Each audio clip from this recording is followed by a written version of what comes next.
Hi, my name's James Nightingale and I'm a fourth year mechanical engineering student at the University of Nottingham, and I'm currently on my year in industry working as a project engineering manager in the food and drink manufacturing industry. And in this video I just wanted to share some of my tips and advice for people going into interviews for placement roles or even graduate roles. And really this is just what I wish I knew before I went into that interview process. So I really hope that this can help you in some kind of way. Just a quick disclaimer. I'm not claiming to be an expert in interviews by any means. I'm just really trying to share my best advice and tips for people going through this experience. As I know that I would have really loved to have a video like this. And I kind of wanted to share it just because I know I've been through the experience already. And I've also been able to be an interviewer for a placement role. So I kind of hope that I come at it from quite a helpful point of view and can help as many people as possible with this video. Okay, so with that all being said, here are the three sort of things I wish I knew before I started interviewing.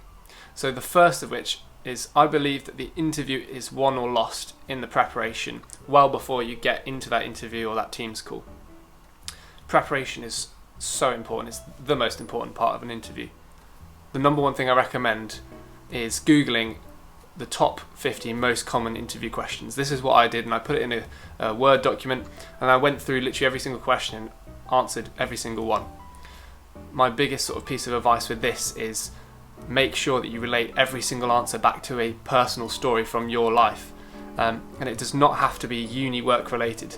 Everyone who's applying most likely will have done a uni project, and that's great, really important experience, but not every single candidate would have done what extracurricular activities you have done.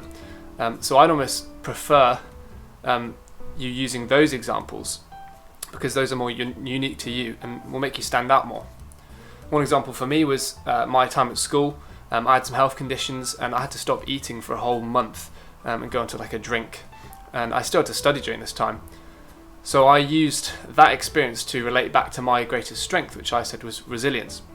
And that sort of showed quite a unique side to me, and a side that was really important to my life and my studying. And I believe that sort of made me stand out quite a lot. So another thing I'd recommend is record yourself answering these questions. Yes, you can write them down on a Word document, but record yourself actually answering them on camera, particularly if you're going to be doing a video interview or a Teams call. And there's no harm in just watching yourself back and seeing, what did I do well? What did I do not so well? One thing I got my sister to do was send me 10 questions that I'd never seen before. And this was to simulate a video interview I had.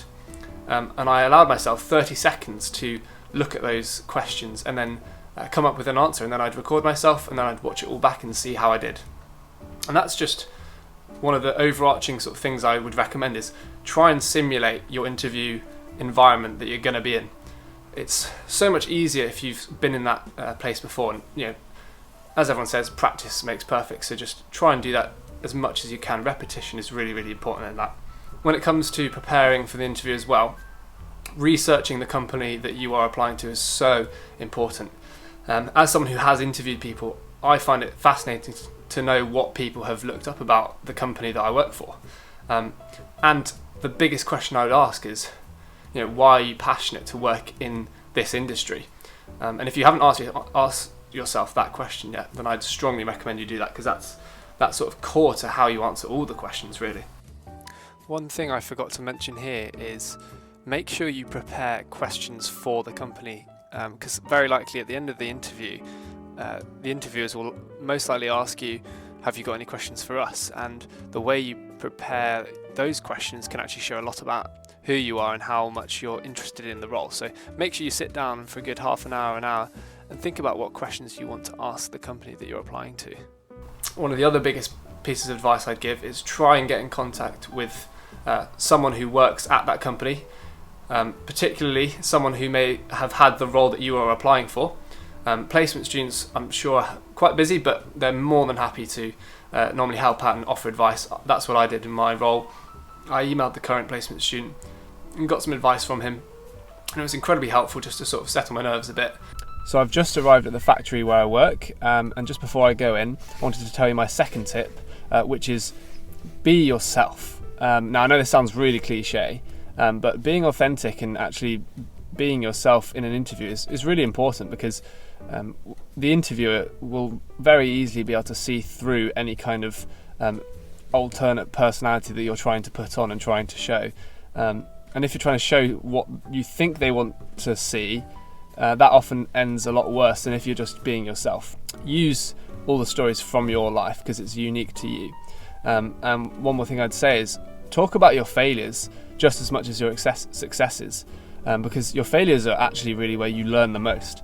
And if you can relate your failures to a way that you've grown and what you do differently in the future, then even better. And that's a really good bit of sort of evidence for who you are as a person. So that's my second tip, is be yourself.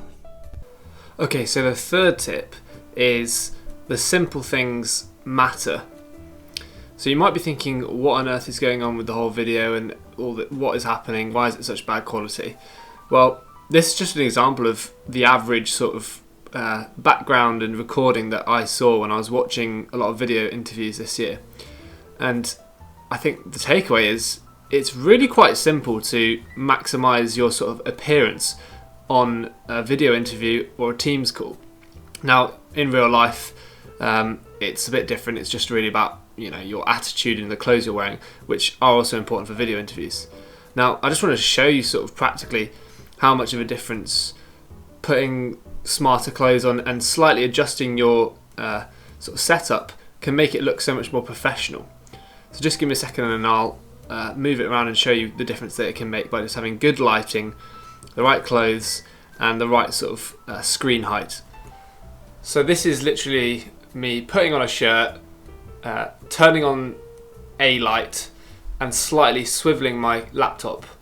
And I've also put my laptop on a little laptop stand, but you can just get a load of books and stack them up. And you can just see how much better this looks.